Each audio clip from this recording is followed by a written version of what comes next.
সেইদিনাখন বিজেপি চাহ মৰ্চাৰ ৰাজ্যিক সভাপতিগৰাকীয়ে কৈছিল যে অসমৰ চাহ বাগিচাৰ শ্ৰমিকসকলক হিমন্ত মোদীয়ে বোলে হৃদয়ত ৰাখিছে। হৃদয়ত ৰখা মানুহখিনিৰ এনেকুৱা ধৰণৰ অৱস্থা কৰে নেকি? এই খাটি খোৱা সাধাৰণ মানুহখিনিক আপোনালোকে কিন্তু জোকাই লোৱাৰ কামটো কৰিছে। ইয়াৰ পৰিণাম কিন্তু অতি ভয়াৱহ হ'ব।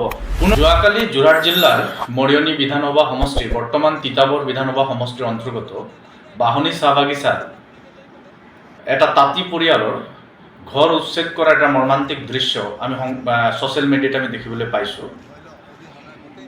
বিজেপি নেতৃত্বাধীন চৰকাৰখন যেতিয়াই অসমত শাসনৰ গাদীত আহিছে তেতিয়াই অসমৰ বিভিন্ন প্ৰান্তত নিৰীহ খিলঞ্জীয়া লোকসকলৰ ভূমি লুণ্ঠন কৰাৰ চক্ৰান্ত বিভিন্ন পৰ্যায়ত বিভিন্ন ব্যক্তিৰ জৰিয়তে সংঘটিত হৈছে। খুদ চৰকাৰখনে বিভিন্ন সময়ত অমানৱীয়ভাৱে সহজ সৰল খাটি খোৱা শ্ৰমজীৱী লোকসকলৰ ভূমিসমূহ কেনেকৈ কাঢ়ি ল'ব পাৰি, কেনেকৈ ঘৰসমূহ উচ্ছেদ কৰিব পাৰি, কেনেকৈ পৰিয়ালসমূহ গৃহহ্ৰাস কৰিব পাৰি তাৰ কাম কৰি আছে। ইতিমধ্যেই যোৱাকালি সংবাদ মাধ্যমত বা বিভিন্ন ছ'চিয়েল মিডিয়াত বাহনী চাহ বাগিচাৰ সীমাত লাগি থকা বাগিচাখনৰ বাউণ্ডেৰীৰ বাহিৰত লাগি থকা এটা তাঁতী পৰিয়ালৰ ঘৰ জেচিবি লগাই তেখেতসকলে উচ্ছেদ কৰিলে। ঘৰ এটা উচ্ছেদ কৰাৰ কৰ্তৃত্ব সেই বাগিচা কৰ্তৃপক্ষক কোনে দিলে? বাহনী চাহ বাগিচাৰ কৰ্তৃপক্ষই ক'ত অধিকাৰ পালে যে তেওঁলোকৰ বাগিচাৰ বাউণ্ডেৰীৰ বাহিৰত থকা শ বছৰ ধৰি বসবাস কৰি থকা সেই পৰিয়ালটোৰ ঘৰ উচ্ছেদ কৰি সেই পৰিয়ালটোক গৃহহ্ৰাস কৰাৰ কৰ্তৃত্ব তেওঁলোকক কোনে দিলে?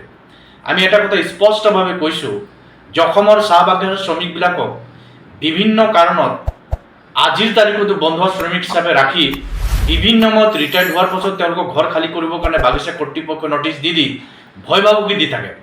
এটা কথা ক্লিয়াৰ কৰি কৈ দিছোঁ, প্ৰতিখন চাহ বাগিচাৰ মালিক কৰ্তৃপক্ষ আৰু মেনেজাৰসকলক ক্লিয়াৰ কৰি কৈ দিছোঁ, অসমৰ চাহ বাগিচা প্ৰস্তুত কৰা প্ৰতিষ্ঠা কৰা মানুহবিলাক অসমৰ চাহ শ্ৰমিকসকল, আদিবাসী লোকসকল আৰু বিভিন্ন চাহ বাগিচা প্ৰতিষ্ঠা হোৱাৰ পূৰ্বে সেই বাগিচাৰ মাটিসমূহ জংঘল কাটি চাফা কৰা মানুহবিলাক আদিবাসী চাহ শ্ৰমিক লোকসকল হয়। আপোনালোকে যদি এই ধৰণে চাহ শ্ৰমিকৰ ওপৰত অত্যাচাৰ কৰিব, চাহ শ্ৰমিকৰ মাটি লুণ্ঠন চলাবৰ কাৰণে উচ্ছেদ চলাব, চাহ শ্ৰমিক লোকসকলক গৃহহ্ৰাস কৰিব, আপোনালোকৰ বাগিচাবিলাককো আপোনালোকক পৰিচালিত কৰি থাকিবলৈ দিয়া নহ'ব। কিন্তু আপোনালোকৰ বাগিচাবিলাক কিন্তু আমি কাঢ়ি ল'ম। খোলা খুলি কৈছোঁ, স্বাধীন দেশত প্ৰতিগৰাকী ভাৰতীয় লোকৰ স্বাধীনচিতীয়াভাৱে জীয়াই থকাৰ, ভাৰতৰ ভৌগোলিক চাৰিসীমাৰ ভিতৰত শান্তিপূৰ্ণভাৱে বসবাস কৰি থকাৰ অধিকাৰ আছে। এই মানুহখিনিৰ ফাণ্ডামেণ্টেল ৰাইটছৰ ওপৰত আপোনালোকৰ হস্তক্ষেপ আমি কোনো কাৰণত সহ্য নকৰোঁ। যোৰহাটৰ তিতাবৰ বিধানসভা সমষ্টিৰ বাহনী চাহ বাগিচাৰ মালিক কৰ্তৃপক্ষই যিধৰণৰ অমানৱীয় কৰ্মকাণ্ড যোৱাকালি সংঘটিত কৰিছে, যেনেধৰণে ঘৰ আৰু এই পৰিয়ালটোক তাৰ পৰা উচ্ছেদ কৰিছে, সেই ঘৰ আৰু পৰিয়ালক পৰ্যাপ্ত আৰু উপযুক্ত ক্ষতিপূৰণ দি সেই ঠাইতে পুনৰ ঘৰ নিৰ্মাণৰ ব্যৱস্থা কৰি দিব লাগিব। অন্য ঠাইত বাহনী চাহ বাগিচাৰ মালিক কৰ্তৃপক্ষ তাৰ মেনেজাৰক আমি সোধাই নেৰোঁ। আমি প্ৰয়োজনত তেওঁলোকৰ বাগিচা কাঢ়ি ল'ম। কিন্তু খোলা খুলি কৈছোঁ, আপোনালোকে বাগিচাৰ মানুহখিনিক আজিৰ তাৰিখতো কুকুৰ মেকুৰীৰ দৰে ব্যৱহাৰ কৰাৰ যিটো মানসিকতা ৰাখিছে, এই ব্ৰিটিছৰ সেই ধৰণে ব্ৰিটিছে যেনেকৈ গোলামদ্ৰিক ব্যৱহাৰ কৰাৰ মানসিকতা ৰাখিছিলে, আপোনালোকো আজিৰ তাৰিখত ব্ৰিটিছ হ'ব বিচাৰিছে। চাব কিন্তু বৰলৰ বাঁহত, কন্দুৰ বাঁহত হাত দি কিন্তু জোকাই নল'ব। যিদিনাখনে জাতিটো জাগি যাব নহয়, যিদিনাখনে জাতিটো জোকাই যাব নহয়, সেইদিনাখন আপোনালোকে ক'তো থাকিবলৈ কিন্তু জাগা নাপাব। খাটি খোৱা শ্ৰমজীৱী মানুহৰ মাটি কঢ়াৰ আপোনালোকৰ যিটো লালসা আছে, লোভ আছে, ইমানতে সামৰক। বাহনী চাহ বাগিচাৰ সেই তাঁতী পৰিয়ালটোক পুনৰ সংস্থাপন কৰি সেই জেগাটোতে ঘৰ নিৰ্মাণৰ পৰ্যাপ্ত ব্যৱস্থা গ্ৰহণ কৰক। যিমানখিনি তেওঁলোকৰ সম্পদ নষ্ট কৰিছে তাৰ দুগুণ আপোনালোকে সম্পদ ঘূৰাই দিয়ক। খোলাকৈ কৈছোঁ। আৰু এটা কথা কৈছোঁ, যেতিয়াৰ পৰা অসমত বিজেপি চৰকাৰ আহিছে, যেতিয়াই হিমন্ত ৰাজত্ব চলিছে, তেতিয়া অসমৰ বিভিন্ন প্ৰান্তত খিলঞ্জীয়া মানুহৰ ওপৰত, সাধাৰণ খাটি খোৱা শ্ৰমজীৱী মানুহৰ ওপৰত এই ধৰণৰ লুণ্ঠনৰ, এই ধৰণৰ অত্যাচাৰ, এই ধৰণৰ উৎপীড়নৰ কিন্তু পৰিমাণটো বাঢ়ি বাঢ়ি গৈ আছে।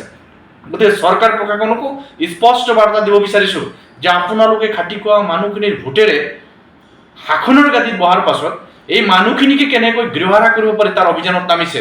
সেইদিনাখন বিজেপি চাহ মৰ্চাৰ ৰাজ্যিক সভাপতিগৰাকীয়ে কৈছিল যে অসমৰ চাহ বাগিচাৰ শ্ৰমিকসকলক হিমন্ত মোদীয়ে বোলে হৃদয়ত ৰাখিছে।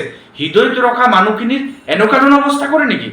মৰিয়নি সমষ্টিৰ অসম চাহ জনগোষ্ঠী যিটো বিজেপিৰ মৰ্চা আছে, চাহ জনগোষ্ঠী বিজেপিৰ চাহ মৰ্চা আছে, সেই মৰ্চাৰ ৰাজ্যিক প্ৰেচিডেণ্টৰ ঘৰটোৱেই মৰিয়নি সমষ্টিত। আৰু কেইদিনমানৰ আগলৈকে বাহনী চাহ বাগিচা মৰিয়নি সমষ্টিতে আছিল। তেওঁৰ ঘৰৰ কাষতে লাগি থকা এই পৰিয়ালটোক ৰক্ষণাবেক্ষণ দিয়াৰ দায়িত্ব তেওঁৰ আছে।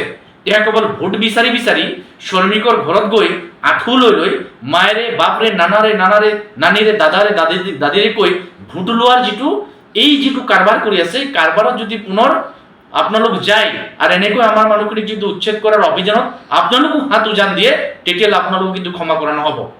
মই মৰিয়নিৰ বিধায়কক কৈছোঁ আৰু তিতাবৰ সমষ্টিৰ বিধায়কগৰাকীকো কৈছোঁ, এই বাহনী চাহ বাগিচাৰ মালিক কৰ্তৃপক্ষৰ ওপৰত কঠোৰতম ব্যৱস্থা গ্ৰহণ কৰক, মালিক মেনেজাৰক গ্ৰেপ্তাৰ কৰক আৰু যিটো তাঁতী পৰিয়ালক উচ্ছেদ কৰা হৈছে তাঁতী পৰিয়ালক পুনৰ সংস্থাপন দিয়ক, তেওঁলোকৰ ঘৰ পুনৰ নিৰ্মাণ কৰক।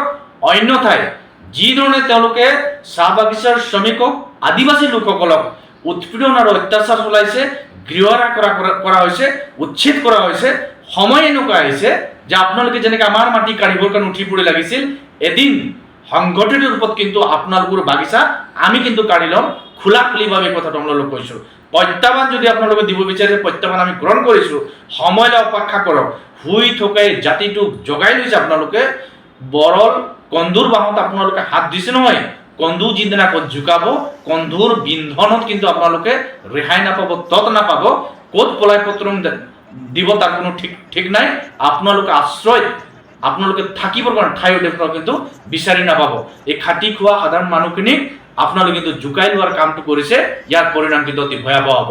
পুনৰবাৰ কৈছোঁ, তাঁতী পৰিয়ালটোক বাহনী চাহ বাগিচাৰ মালিক কৰ্তৃপক্ষই, মেনেজাৰে যিদিনা উচ্ছেদ কৰিছে, পুনৰ সেই জাগাতে, সেই মাটিতে তেওঁলোকক পুনৰ ঘৰ নিৰ্মাণৰ ব্যৱস্থা কৰক আৰু যিখিনি ক্ষতি কৰিছে তাৰ দুগুণ ক্ষতিপূৰণ দিবৰ কাৰণে তেওঁলোকে ব্যৱস্থা কৰক। অন্যথায় সেই মালিক আৰু মেনেজাৰৰ বিপৰীতে কঠোৰতম কাৰ্য ব্যৱস্থা গ্ৰহণ কৰিবৰ কাৰণে কিন্তু আমিও বাধ্য হৈ যাম। আৰু সমগ্ৰ অসমৰ আদিবাসী চাহ শ্ৰমিক প্ৰতিনিধিত্ব কৰা, সঁচা অৰ্থত প্ৰতিনিধিত্ব কৰা, জাতিটোৰ প্ৰতি দৰদ থকা, জাতিটোৰ প্ৰতি দায়বদ্ধতা থকা দল সংগঠনক মই আহ্বান জনাব বিচাৰিছোঁ, এই ধৰণৰ উচ্ছেদ, এই ধৰণৰ অমানৱীয় কাণ্ড কাৰখানাৰ বিপৰীতে আমি সকলোৱে একেলগে সমাজ